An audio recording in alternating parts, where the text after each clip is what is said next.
नमस्कार दोस्तों, आप लोगों का अपना चैनल 24 स्टडी वाला पर स्वागत है। दोस्तों, जैसा कि मैं आप लोगों को बताया था कि आज से आप लोगों को एसएससी घटना चक्र का यह जो बुक है जीएस का, इस बुक को मैं पढ़ाऊंगा और इस बुक के जितने भी टॉपिक हैं सारे टॉपिक को मैं क्रम से पढ़ाऊंगा। आप लोग यह बुक देख सकते हैं। तो इस बुक का जो पहला सब्जेक्ट है वह है प्राचीन इतिहास। क्या है? प्राचीन इतिहास। और इसमें जो पहला टॉपिक वह है प्राग ऐतिहासिक काल एवं हड़प्पा सभ्यता। इसमें पहला क्वेश्चन है। इस क्वेश्चन को थोड़ा सा हम लोग जूम करते हैं तो यहाँ पे आप देखेंगे पहला क्वेश्चन है इसमें कि जोरवे कल्चर एक चारकोथिक पुरातात्विक स्थल था जो वर्तमान समय में निम्नलिखित में से किस भारतीय राज्य में स्थित है। तो किस भारतीय राज्य में स्थित है? तो भारतीय राज्य है महाराष्ट्र। कौन सा है? महाराष्ट्र। इसके आगे देखते हैं दोस्तों। तो इसमें देखेंगे जोरवे कल्चर जो है, जोरवे संस्कृति जो है एक चारकोथिक या चारकोलिथिक पुरातात्विक स्थल है जो वर्तमान समय में महाराष्ट्र में स्थित है। जोरवे कल्चर के स्थलों में जोरवे, दैमाबाद, इमाम गांव, नव दावटोली इत्यादि शामिल हैं। आगे देखते हैं दोस्तों, अगला क्वेश्चन आपका प्राग ऐतिहासिक काल के पहले युग को क्या कहा जाता है? तो पहले युग को कहा जाता है पूरा पाषाण युग। क्या कहा जाता है? पूरा पाषाण युग कहा जाता है। इसमें देखते हैं दोस्तों, तो इसमें है प्राग ऐतिहासिक काल के पहले युग को पूरा पाषाण काल कहा जाता है। पूरा पाषाण काल के बाद मध्य पाषाण काल और नव पाषाण काल या उत्तर पाषाण काल आता है। अब देखिए, पहला सबका पूरा पाषाण काल हो जाएगा, दूसरा मध्य पाषाण काल हो जाएगा, तीसरा जो है नव पाषाण काल कहिए या उत्तर पाषाण काल कहिए, दोनों का नाम सेम है। और उसके बाद है हैंड एक्स, क्लीवर एवं स्कैपर आदि विशिष्ट उपकरणों पर आधारित पूरा पाषाण कालीन संस्कृति के अवशेष सोहन घाटी, कहाँ से? सोहन नदी घाटी तथा नर्मदा नदी घाटी से प्राप्त हुए हैं। अगला क्वेश्चन है शुतुरमुर्ग पूरा पाषाण काल में भारत में पाए जाते थे। शुतुरमुर्ग के अंडे के छिलके बड़ी मात्रा में पाए गए हैं। तो कहाँ से पाए गए हैं? तो पाए गए हैं पटने से। कहाँ से? पटने से पाए गए हैं। इसके बारे में और देख लेते हैं दोस्तों। तो इसमें देखिएगा, यहाँ पे है भारत में शुतुरमुर्ग जो है पूरा पाषाण काल में पाए जाते थे। इसके अंडे के छिलके बड़ी मात्रा में पटने या पाटन से प्राप्त हुए हैं जो महाराष्ट्र में स्थित है। अगला क्वेश्चन है पुरातात्विक स्थल इमाम गांव कहाँ स्थित है? तो पुरातात्विक स्थल जो है इनाम गांव। तो इनाम गांव जो है आपका महाराष्ट्र में स्थित है। कहाँ पे? महाराष्ट्र में। तो पुरातात्विक स्थल इनाम गांव जो है महाराष्ट्र में स्थित है। इस स्थल पर चूल्हे सहित बड़े बड़े कच्ची मिट्टी और गोलाकार गड्ढों वाले मकान मिले हैं। कौन?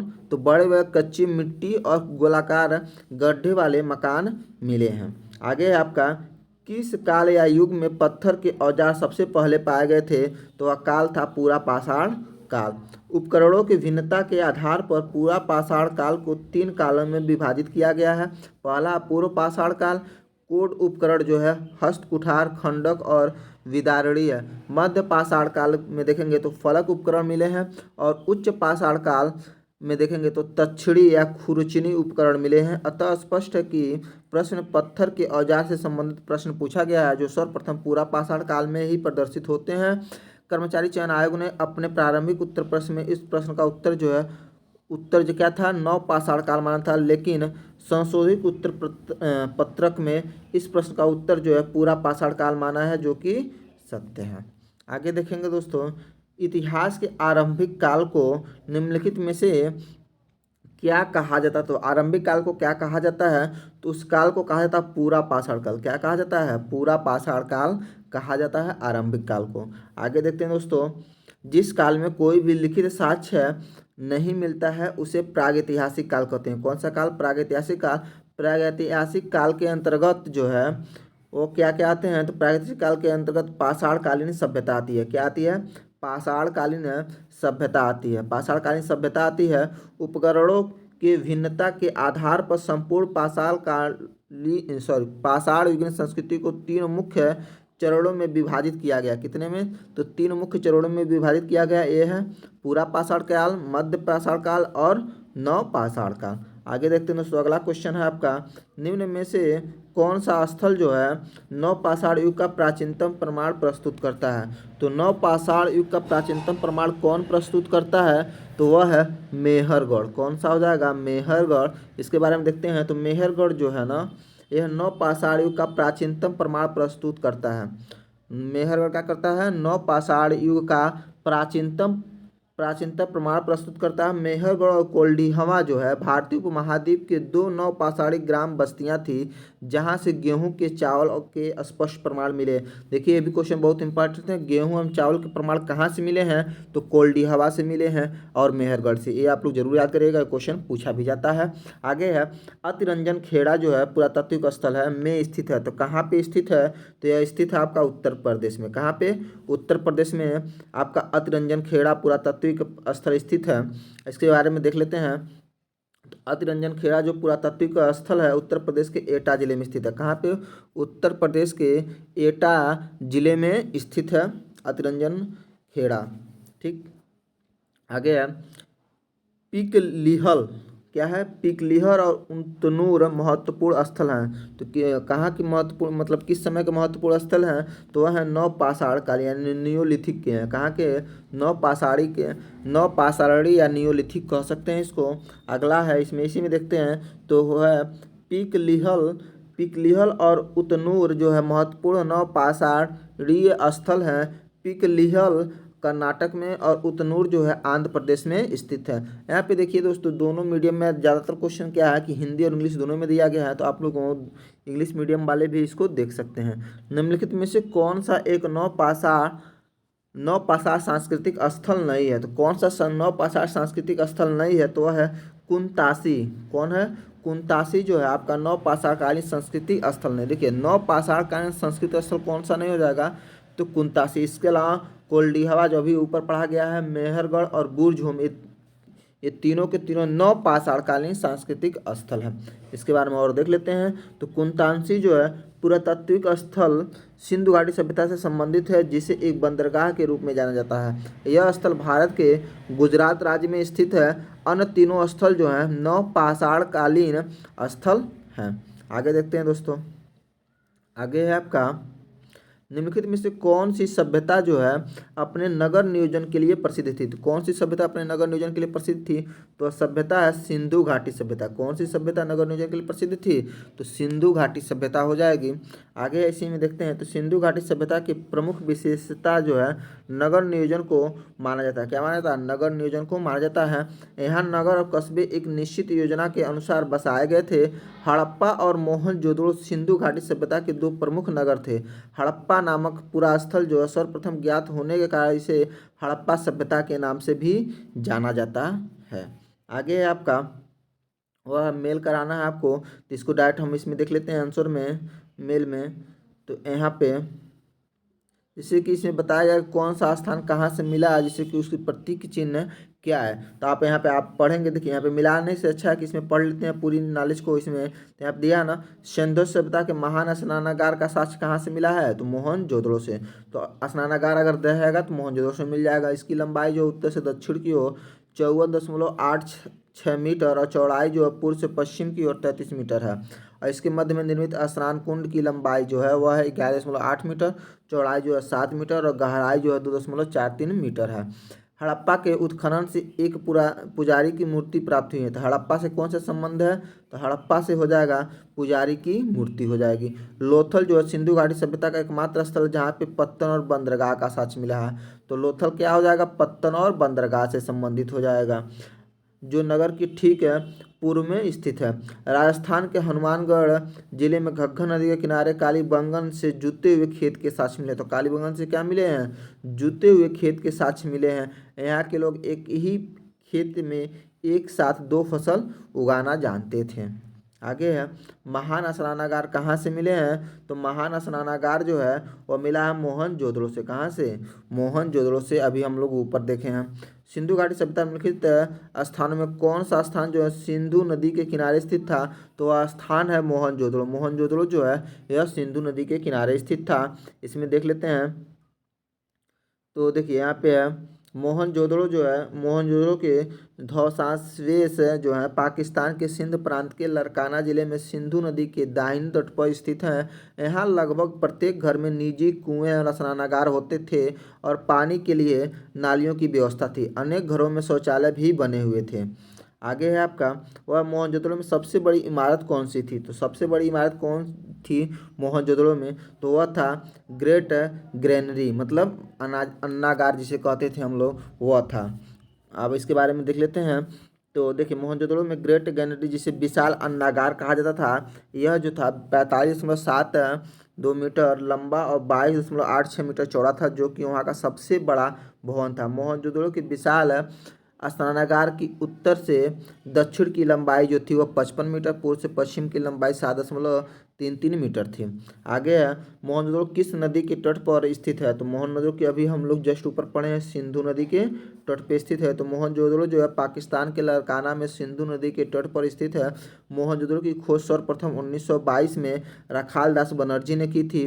सिंधु सभ्यता के महान महास्नानागार जो हैं के साथ मोहनजोदड़ो से प्राप्त हुए हैं। अगला है, निम्न में से कौन सी जो है सिंधु घाटी सभ्यता का एक बंदरगाह शहर माना जाता है? तो बंदरगाह शहर कौन माना जाता है? लोथल माना जाता है। कौन सा शहर हो जाएगा इसमें?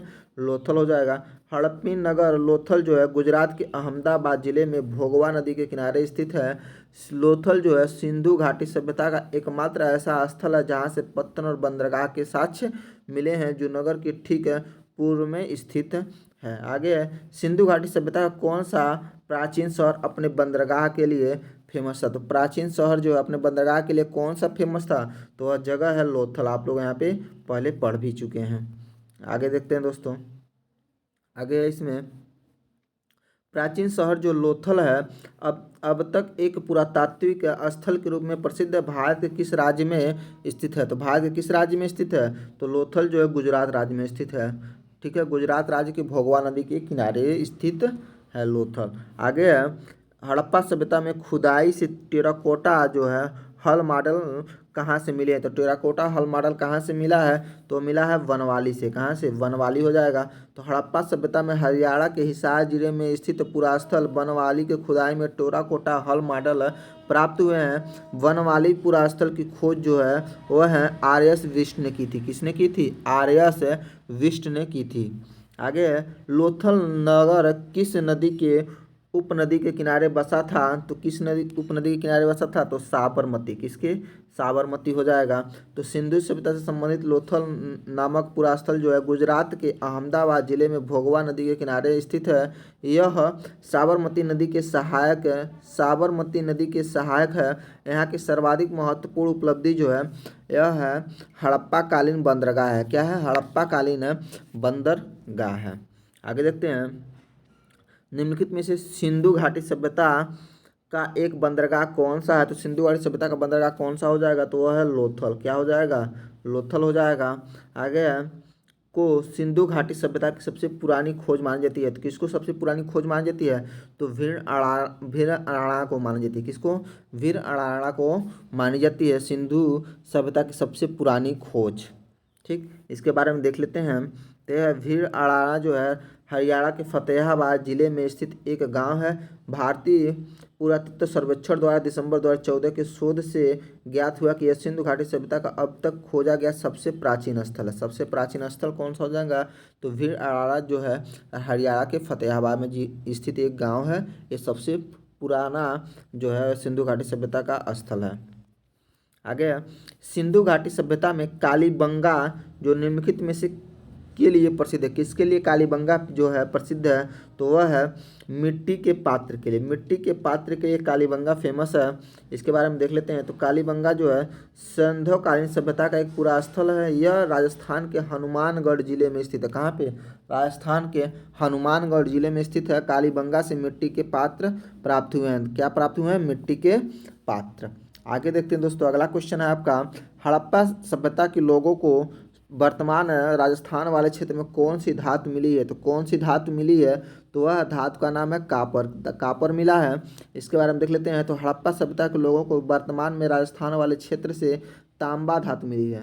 क्या? तांबा धातु मिली है। राजस्थान में स्थित हड़प्पा कालीन स्थल जो है यह कालीबंगा में उत्खनन से प्राप्त अवशेषों में तांबे से निर्मित औजार, हथियार और मूर्तियाँ मिली हैं। अगला देखते हैं दोस्तों। अगला है आपका, निम्नलिखित में से कौन सा शहर जो है ये हड़प्पा सभ्यता से संबंधित है? तो हड़प्पा सभ्यता से कौन सा शहर संबंधित है? तो धौलावीरा है। कौन हो जाएगा? धौलावीरा हो जाएगा। धौलावीरा शहर जो है हड़प्पा सभ्यता से संबंधित है। यह शहर जो है गुजरात के कच्छ के रन में अवस्थित है। सर्वप्रथम 1967 से 68 में इसकी खोज जेपी जोशी, इनको जगपति जोशी भी कहा जाता है, यहाँ की खुदाई से शैलकृत जलकुंड के साक्ष्य प्राप्त हुए हैं। अगला क्वेश्चन है, निम्नलिखित में से कौन सा हड़प्पा स्थल भारत में स्थित है? भारत में कौन सा हड़प्पा स्थल स्थित है? तो वह हो जाएगा दैमाबाद। दैमाबाद जो है भारत में स्थित है। आगे देख लेते हैं इसके बारे में। और तो यहाँ पे देखेंगे दैमाबाद स्थल जो है भारत के महाराष्ट्र राज्य के अहमदनगर जिले में स्थित है।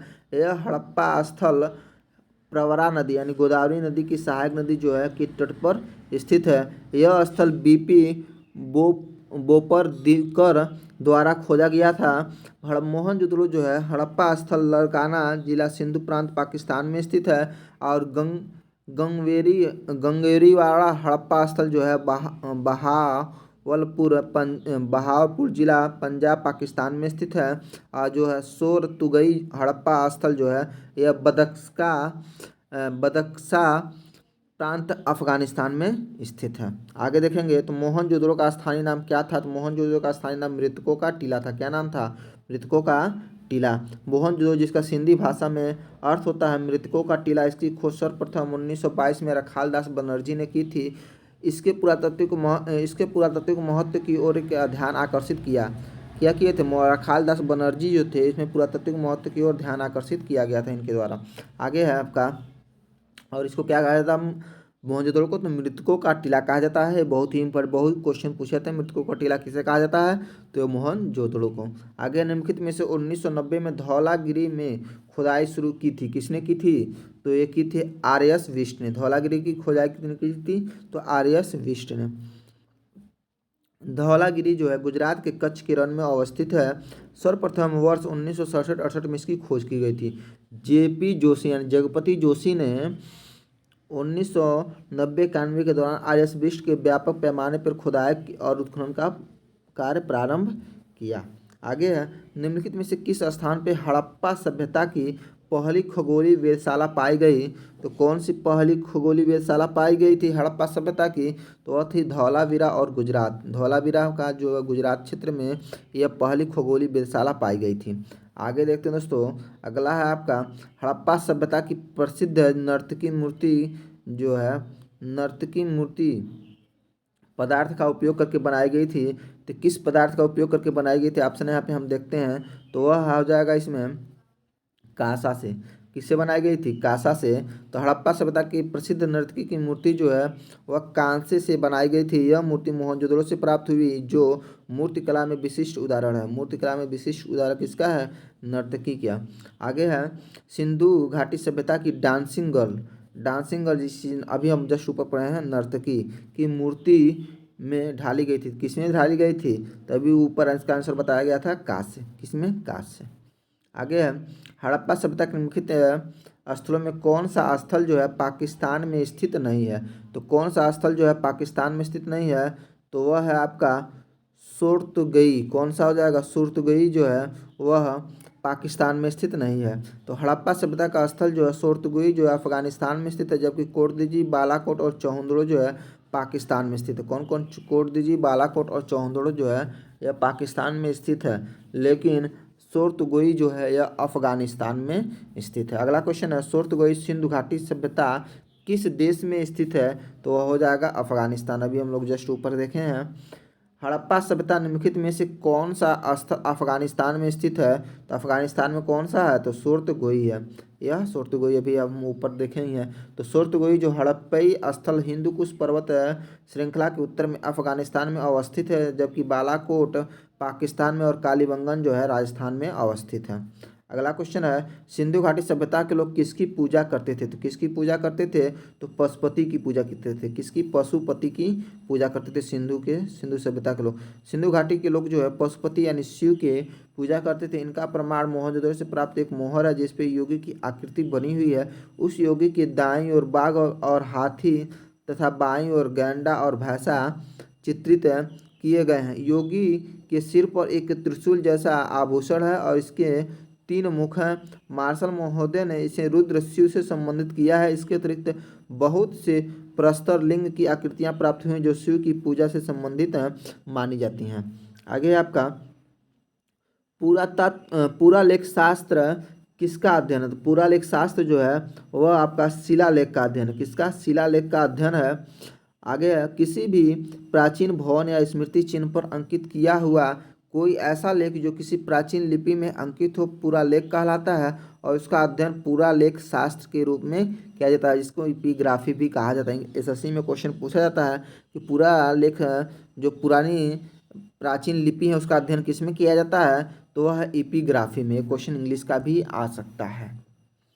आगे है, ऐतिहासिक लेखों का संरक्षण विज्ञान के किस शाखा के अंतर्गत किया जाता है? देखिए यहाँ भी आ गया इस तरह से, जिससे ऐतिहासिक लेखों का संरक्षण पूछा गया उसी तरह से पूछ देगा कि मान लीजिए कोई भी लिपि का अध्ययन कहाँ पे किया था, तो एपिग्राफी वाले में जैसे ऊपर अभी आपको बताएं। तो यहाँ पे क्या हो जाएगा? म्यूजियोलॉजी। क्या हो जाएगा? म्यूजियोलॉजी हो जाएगा, जिसमें आपको ऐतिहासिक लेखों का संरक्षण का अध्ययन किया जाता है। ऐतिहासिक लेखों का संरक्षण विज्ञान के म्यूजियोलॉजी के अंतर्गत कहा जाता है, जिसमें जिसमें संग्रहालयों के प्रबंध एवं संकलन का अध्ययन होता है। प्रतिमा विज्ञान यानी आइकोनोग्राफी में मूर्ति एवं कलाकृतियों का अध्ययन किया जाता है। मुद्रा शास्त्र न्यूमिस्मेटिक्स में विभिन्न काल के विभिन्न प्रकार की मुद्राओं का अध्ययन किया जाता है। किसी भी भवन या स्मृति के चिन्ह पर अंकित किया हुआ कोई ऐसा लेख जो किसी प्राचीन लिपि में अंकित हो पुरालेख कहलाता है तथा उसका अध्ययन जो है पुरालेख शास्त्र कहलाता है। आगे है आपका प्रारंभिक भारतीय इतिहास के संदर्भ में NBPW शब्द का तात्पर्य क्या है? तो इसका तात्पर्य होता है पोट्री टाइप यानी कुम्हारी के प्रकार। क्या है? कुम्हारी के प्रकार है। इसके बारे में देख लेते हैं। तो प्राचीन भारतीय इतिहास के संदर्भ में NBPW का तात्पर्य जो है यह है नॉर्थन ब्लैक पॉलिश्ड वेयर, मतलब उत्तरी काले पालिश वाले मृदभांड से है। क्या है? मृदभांड से है।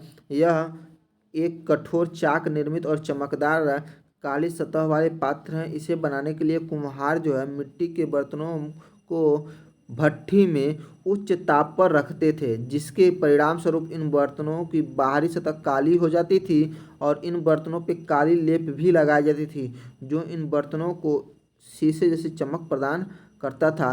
प्राचीन काल में मिले मृदभांडों के अन्य प्रकार निम्न है। पहला है काले और लाल मृदभांड, दूसरा धूसर मृदभांड और तीसरा चित्रित धूसर मृदभांड। आगे देखेंगे दोस्तों। आगे आपका भीमबेटका के रॉक शेल्टर किसकी तलहटी में स्थित है? तो किसकी तलहटी में स्थित है? तो वह है विंध्य रेंज के तलहटी में स्थित है। आगे देखेंगे प्राग ऐतिहासिक चित्रकला का श्रेष्ठ उदाहरण जो है मध्य प्रदेश के रायसेन जिला में स्थित भीमबेटका के शैलाश्रय एवं गुफाएं हैं। भीमबेटका की गुफाएं जो है विंध्य रेंज में स्थित है। भीमबेटका गुफा किस राज्य में स्थित है? तो मध्य प्रदेश में। अभी हम जस्ट ऊपर पढ़ा गया है। आगे निम्नलिखित में से कौन सी धातु जो है हड़प्पन सभ्यता में नहीं पाई गई? तो कौन सी नहीं पाई गई थी? तो लोहा हड़प्पा सभ्यता में नहीं पाई गई थी।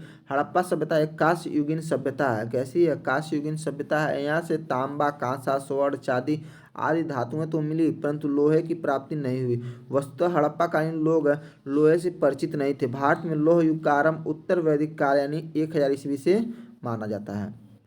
सिंधु घाटी 4 बड़ी प्राचीन शहरी सभ्यताओं का गृह था। निम्नलिखित में से उनमें से कौन सा एक नहीं है? तो कौन सा एक नहीं हो जाएगा? तो वह हो जाएगा रूस उसमें से नहीं होगा। सिंधु घाटी सभ्यता के 4 प्राचीन शहरी सभ्यताओं के गृह में रूस शामिल नहीं था, जबकि अन्य तीनों शामिल थे। कौन कौन तीनों शामिल हो जाएंगे? तो दक्षिण एशिया हो जाएगा, मेसोपोटामिया और मिस्र। आगे है निम्नलिखित में से किस सभ्यता को विश्व की प्राचीनतम सभ्यताओं में एक माना जाता है? तो विश्व के प्राचीनतम सभ्यताओं में एक हमारा ऑप्शन देख लेते हैं इसमें। तो इसमें क्या हो जाएगा आपका? आपका इसमें ऑप्शन में क्या था? यहाँ पे सॉरी, मेसोपोटामिया, मिस्र और हड़प्पा सभ्यता और चीनी सभ्यता। तो यहाँ पे सबसे जो पुरानी सभ्यता है वह है मेसोपोटामिया की सभ्यता। कौन सी हो जाएगी इसमें? तो मेसोपोटामिया की जो सभ्यता है सबसे प्राचीनतम सभ्यताएं हैं। ठीक है, तो इसका आंसर क्या हो जाएगा? मेसोपोटामिया। इसके बारे में देख भी लेते हैं हम लोग। तो यहाँ पे देखिए प्रश्नानुसार दी गई सभ्यता विश्व की प्राचीन सभ्यताओं में से एक है। सामान्यतः माना जाता है कि इसमें से मेसोपोटामिया की सभ्यता जो है यह सबसे प्राचीन है। इसका विकास जो है दजला फ्रात नदियों के घाटी में हुआ है, जो कि आधुनिक इराक में पड़ता है। आगे सिंधु के पूर्व क्षेत्र को संदर्भित करने के लिए 6वीं-5वीं शताब्दी यानी BCE के किस पुराने फारसी शब्द का उपयोग किया गया है? तो वह है हिंदू। किसका? हिंदू शब्द का प्रयोग किया गया है। हिंदू शब्द लगभग 6वीं-5वीं शताब्दी ईसा पूर्व में प्रयोग होने वाला एक प्राचीन फारस शब्द है, जिसका उपयोग जो है सिंधु नदी के पूर्व क्षेत्र को संदर्भित करने के लिए होता था से निकला था। अरबी लोगों ने इसे फारसी शब्द को जारी रखा तथा इस क्षेत्र में अल हिंद कहा। इस क्षेत्र को क्या कहा? अल हिंद कहा। कालांतर में तुर्कों ने सिंधु से पूर्व में निवास करने वाले लोगों को हिंदू और निवास क्षेत्र को हिंदुस्तान और उनकी भाषा को हिंदवी नाम दिया। आगे है भारतीय पुरातत्व सर्वेक्षण के पहले महानिदेशक कौन थे? तो पहले महानिदेशक जो हैं वह थे अलेक्जेंडर कनिंघम। कौन थे? अलेक्जेंडर कनिंघम थे। आगे देखते हैं भारतीय पुरातत्व सर्वेक्षण ASI के पहले महानिदेशक जो है अलेक्जेंडर कनिंघम थे। भारतीय पुरातत्व सर्वेक्षण प्राचीन स्मारक एवं पुरातात्विक स्थल और अवशेष अधिनियम 1958 के प्रावधानों के अनुसार देश में सभी पुरातात्विक गतिविधियों को विनियमित करता है। वर्तमान में इसके महानिदेशक वी विद्यावती हैं। कौन है? वी विद्यावती हैं। अगला जो टॉपिक है वह है वैदिक सभ्यता। कौन सा टॉपिक है? वैदिक सभ्यता। वेदांगों के संदर्भ में निम्नलिखित में से कौन सा शब्द जो है अनुष्ठान को दर्शाता है? तो कौन सा शब्द हो जाएगा जो अनुष्ठान को दर्शाता है? तो शब्द हो जाएगा कल्प। क्या हो जाएगा? कल्प जो है अनुष्ठान को दर्शाता है। आगे देखते हैं दोस्तों, आगे आपका वेदांगों के संदर्भ में कल्प शब्द जो है अनुष्ठान को दर्शाता है। कल्प शब्द के 6 अंग वेदांगों से हैं। वेदांगों में एक है जिनमें से कर्मकांड अनुष्ठान का विवरण है। क्या है? कर्मकांड जो है अनुष्ठान का विवरण है। निम्नलिखित विद्वानों में से कौन आर्यों के तिब्बत गृह सिद्धांत से जुड़ा है? तो कौन आर्यों के तिब्बत गृह सिद्धांत से जुड़ा है? तो वह है दयानंद सरस्वती हैं। कौन है? दयानंद सरस्वती जी हैं। इनके बारे में देख लेते हैं। तो दयानंद सरस्वती जो है आर्यों के तिब्बत गृह सिद्धांत से जुड़े हुए हैं। उनके अनुसार आर्यों का मूल निवास जो है वह है तिब्बत है। कौन है? तिब्बत।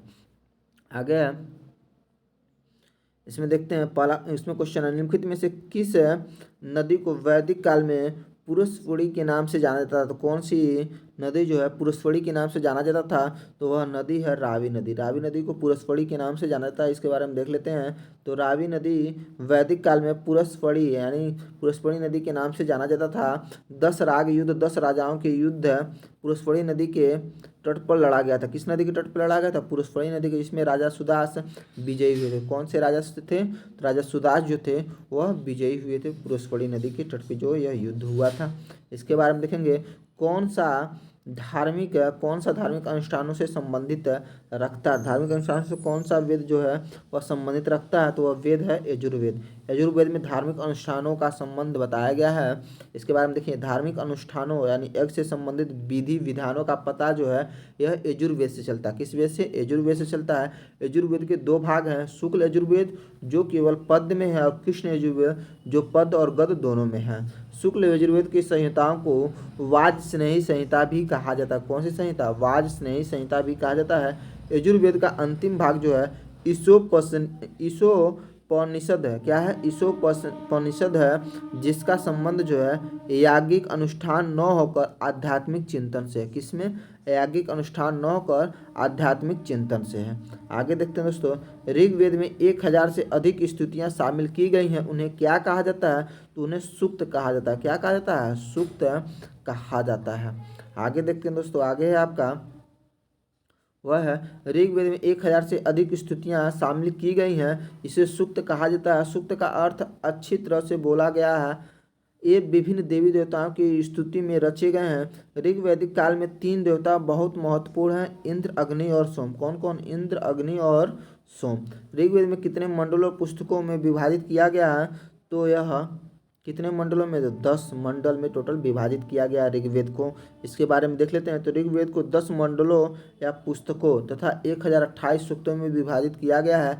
ऋग्वेद के 9वें मंडल में सोम देवताओं को समर्पित है। ऋग्वेद के 10वें मंडल में पुरुष सूक्त में सर्वप्रथम चारों वर्ण ब्राह्मण, क्षत्रिय, वैश्य, शूद्र की उत्पत्ति के प्रमाण मिलते हैं। अगला है, किन तीन वेदों को संयुक्त रूप से वेद त्रयी कहा जाता है? तो किन तीन वेदों को कहा जाता है? तो वह है ऋग्वेद, सामवेद और यजुर्वेद। अथर्ववेद इसमें शामिल नहीं रहा है, बस वेद त्रयी के नाम से ऋग्वेद, सामवेद और यजुर्वेद है। ऋग्वेद, सामवेद, यजुर्वेद को वेद त्रयी या त्रयी कहा जाता है। निम्नलिखित में से किसको वेदांत कहा जाता है? तो वेदांत किसको कहा जाता है? तो वह है उपनिषद। उपनिषद को वेदांत कहा जाता है। उपनिषद जो है प्राचीन संस्कृति ग्रंथ है, वेदों के भाग के रूप में ही माने जाते हैं, इसे वेदांत भी कहा जाता है। आगे है, वेद जो है उपनिषद, पुराण और धर्मसूत्र किस भाषा में लिखे गए थे? तो वह भाषा थी संस्कृति। किस भाषा में लिखे गए थे? संस्कृति में लिखे गए थे। वेद 1000 वर्ष ईसा पूर्व के लगभग संस्कृत भाषा में लिपिबद्ध किए गए थे। उपनिषदों, पुराण और धर्मसूत्र ये सभी धर्मग्रंथ जो है संस्कृत भाषा में संकलित हैं। पुरुष सूक्त किस वेद का एक पुरुष सूक्त जो है किस वेद का एक मंत्र संग्रह सूत्र है? तो वह वेद हो जाएगा। पुरुष सूक्त अभी हम जस्ट ऊपर पढ़ा गया है, किसमें बताया गया था? ऋग्वेद में। किसमें? ऋग्वेद हो जाएगा इसका आंसर।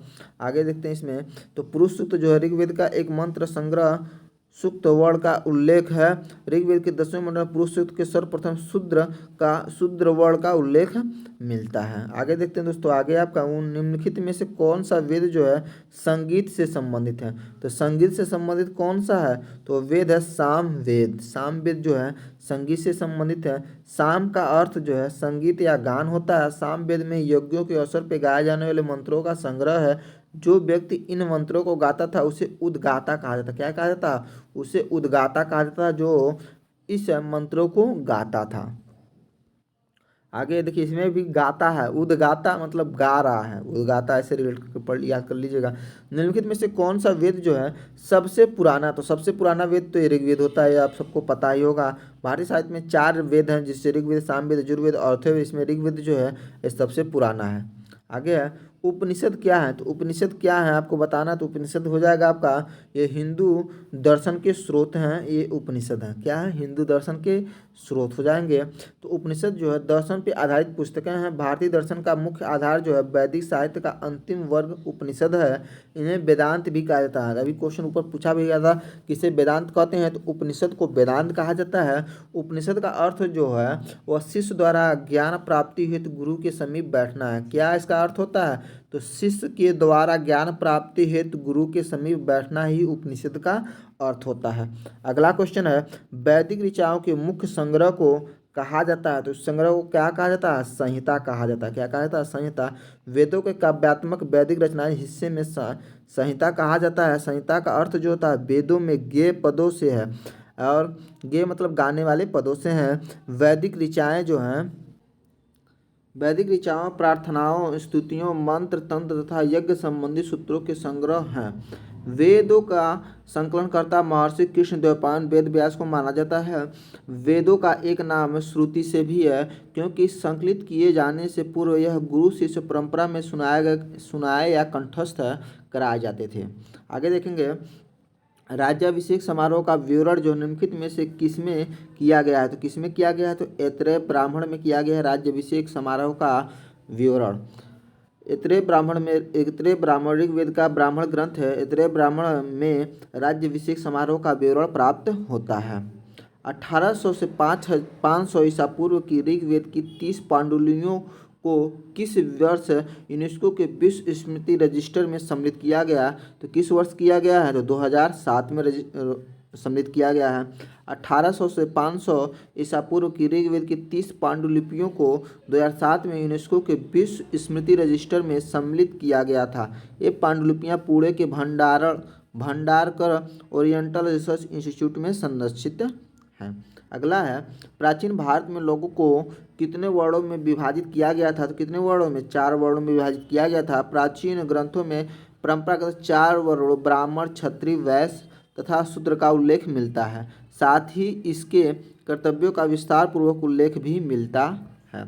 आगे 4 जाने माने वर्णों में से पहले स्थान पे कौन सा है? तो पहले पे कौन है? ब्राह्मण, क्षत्रिय, वैश्य, शूद्र क्रम से होते हैं। आगे आपका, निम्नलिखित में से कौन सा प्राचीन भारत में राजाओं द्वारा अपना पद स्थापित करने के लिए किया जाने वाला एक प्रकार का बलिदान नहीं था? तो कौन नहीं था? ऑप्शन देखते हैं हम दोस्तों। तो यह है इसमें रासु, वाजपेयी और मु वेद वेलन और अश्वमेध। तो इसमें हो जाएगा मु वेद वेलन हो जाएगा। इसमें देख लेते हैं राजसु, वाजपेयी और अश्वमेध जो है प्राचीन भारत में राजाओं द्वारा अपना पद स्थापित करने के लिए किए जाने वाले यज्ञ थे, जबकि मु वेद वेलन जो है 3 राज्यों की सेवा करने वाला किसान यानी चोल राजाओं द्वारा कुछ समृद्ध भूस्वामियों को दी जाने वाली उपाधि थी। आगे देखेंगे वैदिक भारत में वैदिक सभ्यता नदी के किनारे विकसित हुई थी। किस नदी के किनारे विकसित हुई? तो सरस्वती नदी के किनारे जो वैदिक सभ्यता है विकसित हुई। भारत में वैदिक सभ्यता सरस्वती नदी के किनारे विकसित हुई थी। ऋग्वेद में नदी सूक्त में सरस्वती का उल्लेख मिलता है। किसका? सरस्वती का। आगे देखते हैं दोस्तों, आगे आपका वैदिक काल के महत्वपूर्ण देवताओं के सही समूह का चयन करना है। तो कौन से सही क्रम हो जाएंगे? तो इसमें हो जाएगा अग्नि, इंद्र और सोम जो थे ये वैदिक काल के देवताएं थे। इनके बारे में देख लेते हैं। तो विकल्प में से महत्वपूर्ण वैदिक देवताओं का सही समूह जो है अग्नि, इंद्र और सोम है। इंद्र को विश्व का स्वामी और पुरंदर अर्थात किलों का नष्ट करने वाला कहा गया है। ऋग्वेद में सर्वाधिक सूक्त जो है 250 इंद्र को समर्पित है। ऋग्वेद में अग्नि को 200 सूक्त समर्पित है। वहीं इस काल के दूसरे महत्वपूर्ण देवता हैं। ऋग्वेद के 9वें मंडल में 114 मंत्र सोम को समर्पित है। आगे आपका पांडवों द्वारा गुरु द्रोणाचार्य को गुरु दक्षिणा के रूप में निम्नलिखित में से कौन सा शहर दिया गया था? तो कौन सा शहर दिया गया था? तो गुड़गांव दिया गया था, गुड़गांव। इसके बारे में देख लेते हैं। तो पांडवों द्वारा गुरु द्रोणाचार्य को गुरु दक्षिणा के रूप में गुड़गांव शहर दिया गया था। गुड़गांव को गुरुग्राम भी कहा जाता है। गुरु द्रोणाचार्य महर्षि भारद्वाज के पुत्र थे, जिन्होंने हस्तिनापुर नरेश, धृतराष्ट्र और पांडु के पुत्रों को अस्त्र शस्त्र की शिक्षा दी थी। आगे देखते हैं दोस्तों, आगे है आपका यह है एक व्यक्ति का वैदिक दृष्टिकोण और समाज से उसका संबंध जीवन के 4 उद्देश्यों से निर्धारित होता है। निम्न में से कौन इन उद्देश्यों में से एक नहीं है? तो कौन नहीं है? तो वह है सिद्धि। सिद्धि नहीं है। इसके अलावा इसमें देख लेते क्या क्या होता है। तो इसमें एक्सप्लेनेशन में दिया है एक व्यक्ति का वैदिक दृष्टिकोण और समाज से उसका संबंध जीवन के 4 उद्देश्यों से निर्धारित होता है। उसमें है धर्म, अर्थ, काम और मोक्ष। सिद्धि को इसमें शामिल नहीं किया जाता है। आगे पुराणों के अनुसार भगवान विष्णु ने पानी में डूबी हुई पृथ्वी को बचाने के लिए का रूप बनाया था। किसका रूप बनाया था? तो एक बराह का रूप बनाया था। पुराणों के अनुसार भगवान विष्णु ने पानी में डूबी हुई पृथ्वी को बचाने के लिए एक बराह का रूप धारण किया था। 12 अवतार भगवान विष्णु के 10 अवतारों में से एक है। इस अवतार के रूप में उसने राक्षस हिरण्याक्ष का वध किया था। अगर ऋग्वैदिक काल में आयरनी किसकी देवी हैं? तो आयरनी किसकी देवी हैं? तो ये हैं वन की देवी, वन की देवी हैं। ऋग्वेद में आयरनी या आरणी वन की देवी हैं। ऋग्वैदिक काल में इंद्र, अग्नि महत्वपूर्ण देवता के रूप में स्थापित थे। विष्णु के 5वें अवतार को रूप में जाना जाता है। तो किस रूप में जाना जाता है? तो 52 अवतार के रूप में जाना जाता है 5वें अवतार को। इसके बारे में देख लेते हैं। तो विष्णु के 5वें अवतार को 52 के रूप में जाना जाता है। प्रायः विष्णु के 10 अवतार माने गए, जिसे दशावतार कहते हैं। इन दशावतारों में मत्स्य, कूर्म, वराह, नरसिंह, वामन, परशुराम, राम, कृष्ण, बुद्ध और कल्कि शामिल हैं। अगला जो टॉपिक वो है बौद्ध और जैन धर्म। इसमें देखेंगे तो पहला क्वेश्चन कैवल्य कौन से धर्म से संबंधित है? तो कैवल्य जो है आपका जैन धर्म से संबंधित है। किससे? जैन धर्म से संबंधित है। इसके बारे में देख लेते हैं। तो जैन धर्म में पूर्ण ज्ञान के लिए कैवल्य शब्द का प्रयोग किया गया। किसका? कैवल्य शब्द का प्रयोग किया गया पूर्ण ज्ञान के लिए। महावीर स्वामी को 12 वर्षों की कठोर तपस्या तथा साधना के पश्चात जाम्बिक ग्राम के समीप ऋजुपालिका नदी के तट पर 1 साल वृक्ष के नीचे कैवल्य यानी पूर्ण ज्ञान की प्राप्त हुआ। वे फलतः वे कैवलिन कहलाए। क्या कहलाए? कैवलिन या जिन विजेता भी कहा जाता है इनको। आगे है जैन धर्म के अनुसार जैन दर्शन के अनुसार जिन शब्द का अर्थ क्या होता है? तो जिन शब्द का अर्थ जो होता है विजेता होता है। आगे इसमें देख लेते हैं। जैन धर्म के अनुसार जैन शब्द संस्कृत के जिन शब्द से बना है, जिनका अर्थ होता है विजेता। जैन संस्थापकों को तीर्थकर जबकि जैन महात्माओं को निर्ग्रंथ कहा जाता है। जैन धर्म में कुल 24 तीर्थकर माने जाते हैं, जिन्होंने समय समय पर जैन धर्म का प्रचार किया। जैन धर्म के प्रथम तीर्थकर जो थे वो थे ऋषभदेव या आदिनाथ, और अंतिम तीर्थकर देखेंगे तो महावीर स्वामी थे। कौन थे? महावीर स्वामी। किस भारतीय धर्म में 24 तीर्थकर हुए थे। तो कौन किस में हुए थे? तो जैन धर्म में हुए थे। आगे आपका जैन धर्म का पहला तीर्थकर किसे माना जाता है? तो पहला तीर्थकर है ऋषभदेव। कौन है? ऋषभदेव है जैन धर्म के पहले तीर्थकर। आगे है भगवान महावीर का जन्म वर्तमान समय के राज्य में हुआ है। तो किस राज्य में हुआ है? बिहार राज्य में। इस बारे में देख लेते हैं इनके बारे में। तो भगवान महावीर का जन्म जो है वर्तमान समय के बिहार राज्य के वैशाली जनपद के कुंड ग्राम में हुआ था। इनके बचपन का नाम जो था वो वर्धमान था। इनको ऋजुपालिका नदी के तट पे साल के वृक्ष के नीचे ज्ञान की प्राप्ति हुई थी। ये जैन धर्म के 24वें तीर्थकर थे। कितने नंबर के? 24वें नंबर के तीर्थकर थे। आगे है आपका महावीर, जिन्हें पाली साहित्य में निघंता यानी नाटा पुत्र के नाम से भी जाना जाता था, ने नामक धर्म की स्थापना की थी। किस धर्म की स्थापना की थी? तो वह है जैन धर्म। कौन सा धर्म हो जाएगा? जैन धर्म हो जाएगा। महावीर, जिन्हें पाली साहित्य में निर्घंता नाटा पुत्र के नाम से जाना जाता है, महावीर स्वामी जैन धर्म के 24वें तीर्थकर थे। जबकि जैन धर्म की स्थापना जो है ऋषभदेव ने की थी। किसने किया था? ऋषभदेव ने की थी। भगवान महावीर को मोक्ष निम्न में से किस स्थान पे प्राप्त हुआ था? तो मोक्ष जो है आपका वो पावापुरी में प्राप्त हुआ था। कहाँ पे? पावापुरी में। इसके बारे में देख लेते हैं। तो जैन धर्म के प्रवर्तक महावीर स्वामी का मोक्ष स्थान जो निर्वाण जो है पावापुरी में स्थित है। भगवान महावीर ने 527 ईस्वी अर्थात 72 वर्ष के आयु में बिहार के पावापुरी में कार्तिक कृष्ण अमावस्या के निर्वाण या मोक्ष प्राप्त हुआ। आगे है आपका जैनियों द्वारा पवित्र ग्रंथ के लिए सामूहिक रूप से किस शब्द का प्रयोग किया जाता है? तो किस शब्द का प्रयोग किया जाता है? वह है अंग। अंग शब्द का प्रयोग किया जाता है। प्राय सभी प्रारंभिक धार्मिक जैन साहित्य यानी आगम जो है प्राकृत की विशिष्ट शाखा अर्धमागधी भाषा में लिखा गया। किस भाषा में लिखा गया है? अर्धमागधी भाषा में लिखा गया है। इसके 12 अंग अर्धमागधी में है। बाद में जैन धर्म ने प्राकृत भाषा को अपनाया। जैनियों द्वारा अपने पवित्र ग्रंथों के लिए सामूहिक रूप से अंग शब्द का प्रयोग किया। किस शब्द का प्रयोग किया गया है? अंग शब्द का प्रयोग किसने किया है? जैनियों ने। ये चीज़ आप लोग याद करिएगा, जैनियों ने अंग शब्द का प्रयोग किया था। अगला क्वेश्चन है 326 ईसा पूर्व में सिकंदर और राजा पोरस के बीच युद्ध किस नदी के किनारे लड़ा गया था? तो किस नदी के किनारे लड़ा गया? तो झेलम नदी के किनारे। कहाँ पे? झेलम नदी के किनारे लड़ा गया था। 326 ईसा पूर्व में सिकंदर और राजा पोरस के बीच युद्ध झेलम विशस्ता जिसे कहते थे प्राचीन नाम था, नदी के किनारे लड़ा गया था। इसे विशस्ता या हाइडेस्पिसिज के युद्ध के नाम से भी जाना जाता है। इस युद्ध में पोरस की पराजय हुई थी। किसकी पराजय हुई थी? पोरस की। आगे देखेंगे भगवान महावीर की शिक्षाओं का संकलन को क्या कहा जाता था? तो क्या कहा जाता था? तो उसको कहा जाता अगम सूत्र। क्या कहा था? अगम सूत्र कहा जाता था। भगवान महावीर की शिक्षाओं के संकलन को अगम सूत्र कहा जाता है। भगवान महावीर के उपदेश को उनके शिष्यों द्वारा कई ग्रंथों शास्त्रों में संकलित किया था, जिन्हें जैन आगम या अगम सूत्र के नाम से जाना जाता है। अगला क्वेश्चन है माउंट आबू स्थित मशहूर दिलवाड़ा मंदिर निम्नलिखित में से किस समुदाय का पवित्र तीर्थ स्थल है? तो वह है जैन धर्म। किस धर्म का हो जाएगा? तो जैन धर्म हो जाएगा। माउंट आबू यानी सिरोही राजस्थान स्थित मशहूर दिलवाड़ा जैन मंदिर जैन धर्म का पवित्र तीर्थ स्थल है। इसके सबसे प्रसिद्ध जो है बिमल वसाई मंदिर है। इसमें सबसे प्रसिद्ध जो है वो बिमल वसाई मंदिर है। चालुक्य शासक भीमदेव प्रथम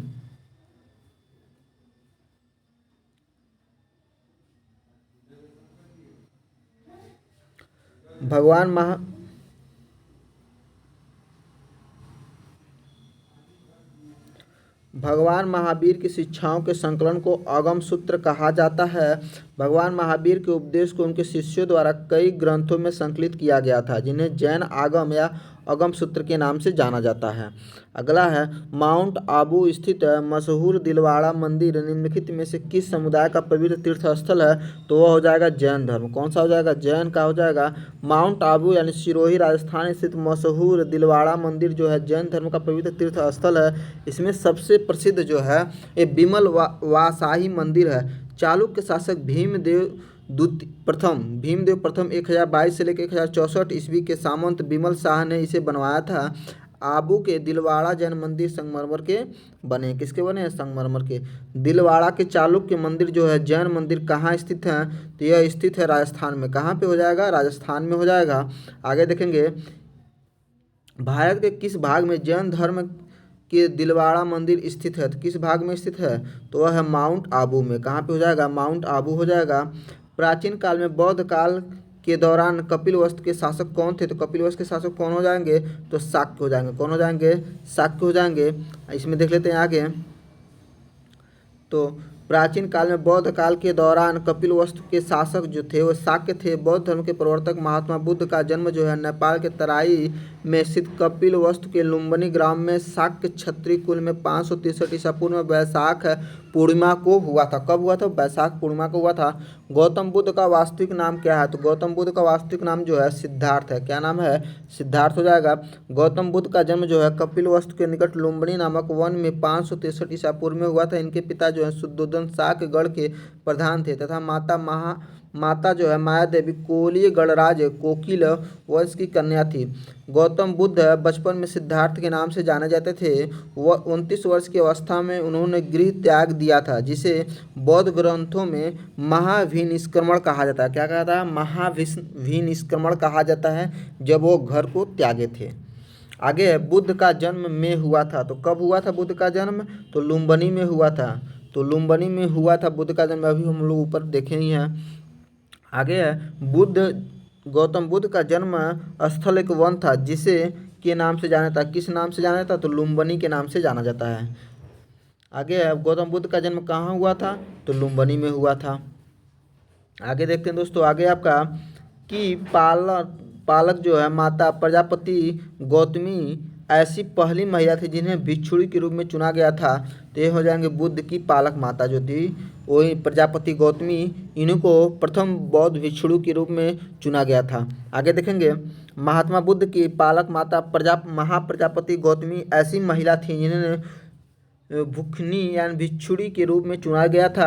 अपने प्रिय शिष्य आनंद के कहने पे बुद्ध ने वैशाली में स्त्रियों को बौद्ध संघ में भिक्षुणी के रूप में प्रवेश कराने की अनुमति प्रदान की थी। आगे देखेंगे, गौतम को ज्ञान कहाँ प्राप्त हुआ था? तो गौतम को ज्ञान जो है वह बोध गया प्राप्त हुआ था। कहाँ पे? बोध गया में। अब इसको याद कैसे करेंगे? तो उनको क्या हुआ? बोध का ज्ञान हो गया, इसीलिए वो स्थान पड़ा बोध गया। ऐसे याद कर लीजिए, बोध का ज्ञान। बोध मतलब होता ही है ज्ञान। उनको बोध का अनुभव हो गया, मतलब बोध गया मतलब बोध को जान गए, इसलिए बोध गया। कभी कन्फ्यूजन नहीं रहेगा ज्ञान कहाँ पे प्राप्त हुई थी।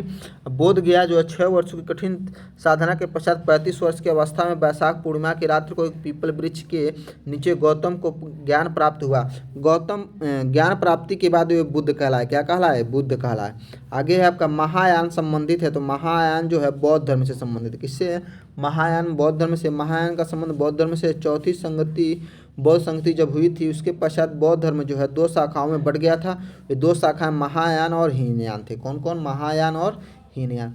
किस स्थान पे गौतम बुद्ध की मृत्यु हुई थी? तो वह स्थान है कुशीनगर। कहाँ पे? कुशीनगर पे। गौतम बुद्ध की मृत्यु जो है कुशीनगर में थी। बोध गया में उन्हें ज्ञान की प्राप्ति हुई थी। सारनाथ में प्रथम बार उपदेश दिया था और लुम्बिनी में उनका जन्म हुआ था। आगे है, निम्न में से किस स्थल पे भगवान बुद्ध ने आत्मज्ञान किया था? तो कहाँ पे उनको आत्म का ज्ञान हुआ था? तो बोध गया में। भी जस्ट ऊपर हम लोग पढ़े भी हैं।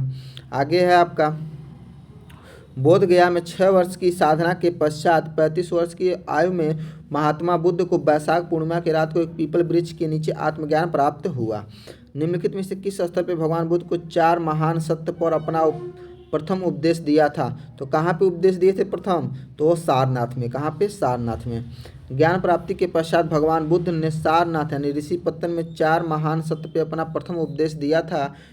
इस प्रथम उपदेश को धर्मचक्र प्रवर्तन कहा जाता है। क्या कहा जाता है? धर्मचक्र प्रवर्तन। प्रथम बौद्ध परिषद कहाँ आयोजित हुई थी? तो प्रथम बौद्ध परिषद जो थी वह राजगिरी में आयोजित हुई थी। कहाँ पे? राजगिरी में आयोजित हुई थी। प्रथम बौद्ध परिषद का आयोजन जो है मगध सम्राट अजातशत्रु के समय में राजगिरी की सप्तप्रहरी गुफा में किया गया था। इस बौद्ध परिषद की अध्यक्षता महाकश्यप ने की थी। किसने किया था? महाकश्यप ने की थी।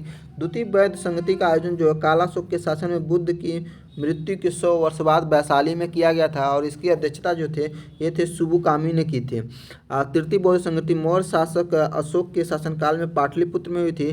मुगलितिसपुत्र जो थे मुगलिसपुत्र तीस इसके अध्यक्ष थे। चतुर्थ बौद्ध संगति कनिष्क के शासनकाल में कुंडल वन कश्मीर में संपन्न हुई थी। इसके अध्यक्ष जो हैं वे वसुमित्र और उपाध्यक्ष जो हैं वे अश्वघोष थे। आगे देखेंगे, कहा जाता है कि प्रथम बौद्ध परिषद को द्वारा संरक्षण प्राप्त किया गया था। किसके द्वारा? तो अजात शस्त्र के द्वारा संरक्षण प्राप्त किया गया था। प्रथम बौद्ध संगति जो है प्रथम बौद्ध परिषद बुद्ध की मृत्यु के तत्काल बाद राजगृह की सप्तपर्णी गुफा में हुई थी। इस समय मगध का जो शासक था वो था अजातशत्रु। इस संगति की अध्यक्षता महाकश्यप ने की थी। इसमें बुद्ध की प्रमुख शिष्य आनंद और उपाली भी थे। इसमें बुद्ध की शिक्षाओं का संकलन हुआ तथा उसे सुप्त और विनय नामक 2 पिटकों में विभाजित किया गया। आनंद और उपाली क्रमशः धर्म और विनय के प्रमाण माने जाते हैं। किसके? धर्म और विनय के प्रमाण आनंद और उपाली को माने जाते हैं। आगे देखेंगे दोस्तों, आगे आपका गौतम बुद्ध के मृत्यु के तत्काल बाद कौन सी बौद्ध परिषद का आयोजन किया गया? तो कौन सी बौद्ध परिषद? तो पहली बौद्ध परिषद का आयोजन किया गया। गौतम बुद्ध ने अपना पहला उपदेश कहाँ दिया था? तो पहला उपदेश आपको दिए थे सारनाथ में। कहाँ पे? सारनाथ में। गौतम बुद्ध ने पहला उपदेश सारनाथ ऋषिपत्तन में दिया था। बोध गया में बुद्ध को ज्ञान प्राप्त हुआ था, जबकि कुशीनगर में बुद्ध को निर्वाण की प्राप्ति हुई थी। बुद्ध के उपदेश किस भाषा में है? तो बुद्ध के उपदेश जो है पाली भाषा में है। महात्मा बुद्ध बौद्ध धर्म के प्रवर्तक थे। उन्होंने प्रचार के लिए जनसाधारण की भाषा पाली को अपनाया, जो प्राकृत का एक रूप है।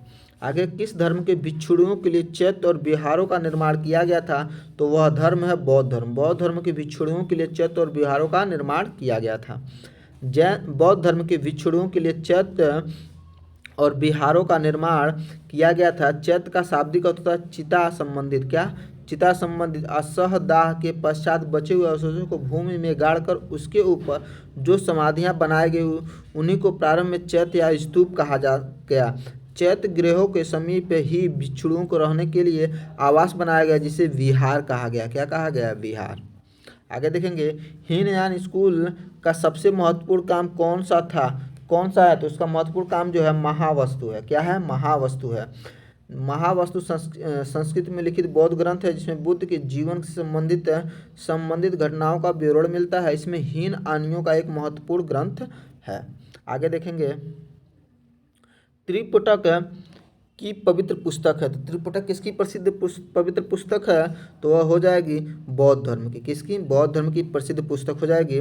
त्रिपिटक बौद्ध धर्म की पवित्र पुस्तक है।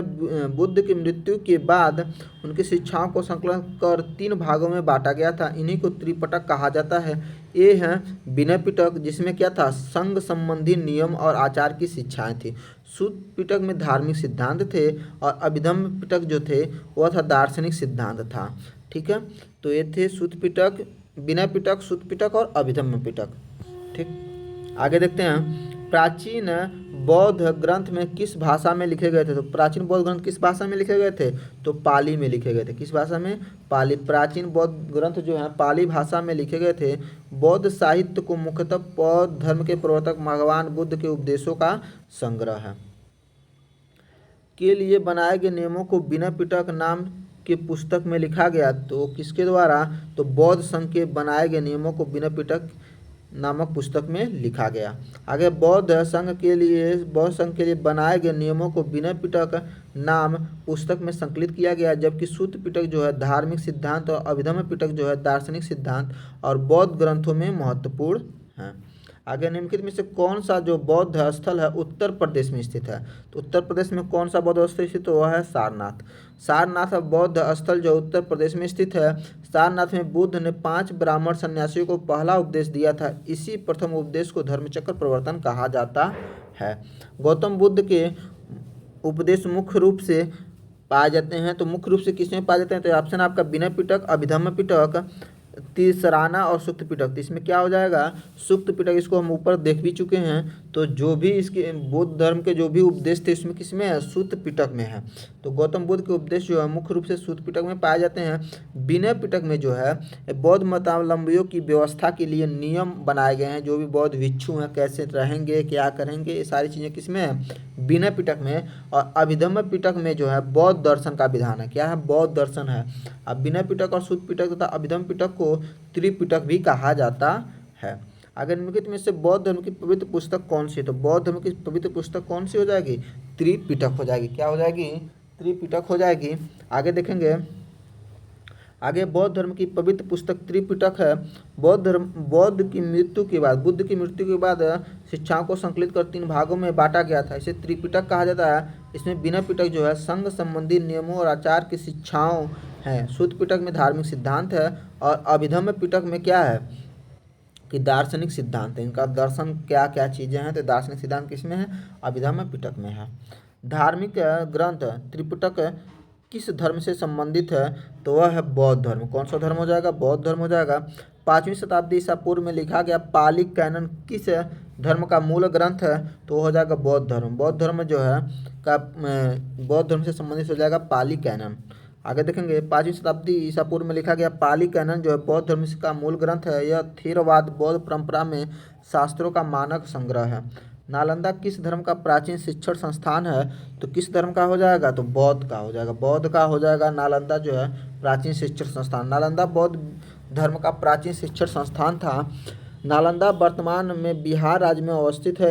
यहाँ भारत के सबसे प्राचीन नालंदा विश्वविद्यालय के अवशेष मौजूद हैं, जहाँ सुदूर देशों से छात्र अध्ययन के लिए भारत आते थे। आगे देखेंगे दोस्तों, आगे है आपका अगला टॉपिक है 6ठी शताब्दी ईसा पूर्व के बाद भारत की स्थिति। इसमें देखेंगे पहला क्वेश्चन है, प्राचीन भारत में कितने शक्तिशाली महाजनपद मौजूद थे, तो इसका आंसर हो जाएगा क्या, 16 महाजनपद।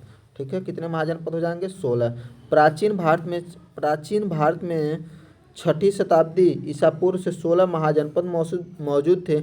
इन 16 महाजनपदों का उल्लेख जो है बौद्ध ग्रंथ अंगुत्तर निकाय और जैन ग्रंथ भगवती सूत्र में है। किसमें है, बौद्ध धर्म के अंगुत्तर निकाय, जैन धर्म की भगवती सूत्र में है। आगे देखेंगे, भगवान गौतम बुद्ध के जीवन काल के दौरान 7वीं और 6ठी शताब्दी ईसा पूर्व में कितने महान शक्तियाँ या महाजनपद अस्तित्व में थी, तो टोटल 16 महाजनपद थे। कितने, 16। आगे देखेंगे, निम्नलिखित में से कौन सी राजशाही राज्यों में से एक नहीं है जो 7वीं और 6ठी सदी के शुरू में पूर्व भारत में मौजूद थी, तो कौन नहीं हो जाएगी, तो वह है वैशाली। वैशाली उस समय नहीं थी। 7वीं और 6ठी सदी की शुरुआत में वैशाली एक राजशाही राज्य नहीं था, यह एक गणतंत्र था। क्या था, एक गणतंत्र था। हरेक वंश से मगध के पहले शासक थे, तो मगध के पहले शासक हरेक वंश के कौन से थे, तो वे थे बिंबिसार। कौन थे, बिंबिसार। हरेक वंश के मगध के पहले शासक बिंबिसार जो 544 से 492 ईसा पूर्व के थे। बिंबिसार का जन्म जो था, बिंबिसार का जो अन्य नाम था वह नाम था श्रेणी। क्या नाम था, श्रेणी का नाम था। उसने अंग राज्य को जीत कर अपने राज्य में मिला लिया था। तो कौन से राज्य को मिलाया था, तो अंग राज्य को अपने राज्य में मिलाए थे। और उनका जो पुत्र थे वो अजातशत्रु थे और वहाँ के उपराजा नियुक्त किए गए। आगे देखेंगे, बिंबिसार किस साम्राज्य के राजा थे, तो किस राज्य के राजा, साम्राज्य के राजा थे, तो हर्यक वंश के। हर्यक वंश हो जाएगा। इसमें आगे देख भी लेते हैं हम लोग, तो देखिए इसमें हर्यक वंश ही हो जाएगा। एक्सप्लेनेशन ऊपर दिया गया है। अजातशत्रु का बेटा था, तो अजातशत्रु किसका बेटा था, तो हो जाएगा बिंबिसार का बेटा हो जाएगा। इसके बारे में देख लेते हैं। तो बिंबिसार के पश्चात उसका पुत्र अजातशत्रु 492 से 460 ईसा पूर्व मगध का शासक हुआ। उसने अपने पिता के समान ही साम्राज्यवादी था। इसके समय में कौशल को मगध से संघर्ष हुआ। अजातशत्रु के शासनकाल में राजगिरी की सप्तपर्णी गुफा में प्रथम बौद्ध संगीति का आयोजन हुआ था। कहाँ पे, सप्तपर्णी गुफा में। आगे देखेंगे, हर्यक वंश का शासक अजातशत्रु किसका पुत्र था, तो अजातशत्रु किसका पुत्र हो जाएगा, तो बिंबिसार का हो जाएगा। किसका हो जाएगा, बिंबिसार का पुत्र हो जाएगा। घननंद को हराकर मौर्य साम्राज्य की स्थापना किसने की, तो मौर्य साम्राज्य की स्थापना किए थे चंद्रगुप्त ने। किसने, चंद्रगुप्त ने। घननंद को हराकर मौर्य साम्राज्य की स्थापना चंद्रगुप्त ने मौर्य समाज की स्थापना की। वह भारत के प्रथम ऐतिहासिक सम्राट थे। आगे देखेंगे, 4ठी शताब्दी ईसा पूर्व के पहले मगध की राजधानी थी। तो मगध की राजधानी कहाँ पे थी, तो राजगिरी में थी। राजगिरी वर्तमान राजगिरी 4वीं शताब्दी ईसा पूर्व के पहले मगध की राजधानी थी। कालांतर में पाटलिपुत्र यानी वर्तमान पटना मगध की राजधानी बनी। मगध साम्राज्य की वास्तविक संस्थापक माने जाने वाले बिंबिसार ने राजगिरी को अपना राजधानी बनाया था।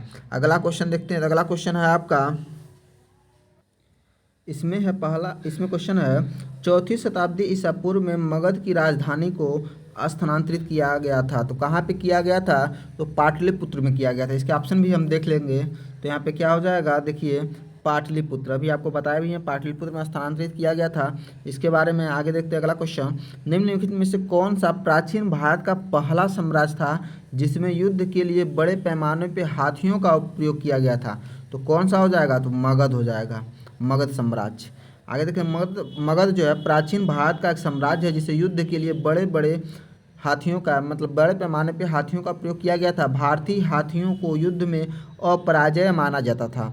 अगला क्वेश्चन है, सिकंदर महान में पैदा हुए थे। तो कब पैदा हुए थे? तो 356 BC यानी 356 ईसा पूर्व में सिकंदर महान का जन्म जो है 356 ईसा पूर्व मेसोपोटामिया में हुआ था। उनकी मृत्यु जो 323 ईस्वी बेबीलोन में हुई थी। सिकंदर अरस्तु का शिष्य था। किसका शिष्य था? अरस्तु का। आगे सिकंदर ने हाइडेस्पिसीज के युद्ध में को हराया था। किसको हराया था? पोरस को हराया था। किसको? पोरस को। हाइडेस्पिसीज या झेलम का युद्ध सिकंदर और भारतीय शासक पोरस के बीच हुआ था। इस युद्ध में पोरस की पराजय हुई थी। किसकी पराजय हुई थी? पोरस की पराजय हुई थी। आगे देखते हैं दोस्तों। अगला क्वेश्चन है, निम्नलिखित में से कौन जो है नंद वंश का अंतिम शासक था? तो कौन है? तो वह था घनानंद। घनानंद जो था वह नंद वंश का अंतिम शासक था। इसके बारे में देख लेते हैं। तो नंद वंश का अंतिम शासक जो था वह घनानंद था, जो सिकंदर का समकालीन था। उसे यूनानी लेखकों ने अग्रमीज कहा है। क्या कहा है? अग्रमीज कहा है। आगे देखते हैं दोस्तों। अगला जो टॉपिक है वह है मौर्यकाल, और इस टॉपिक को मैं अगले वीडियो में पढ़ाऊंगा। अगर आप लोगों को ये वीडियो अच्छा लग रहा है तो प्लीज़ मेरे चैनल को शेयर और सब्सक्राइब जरूर करिएगा। धन्यवाद दोस्तों।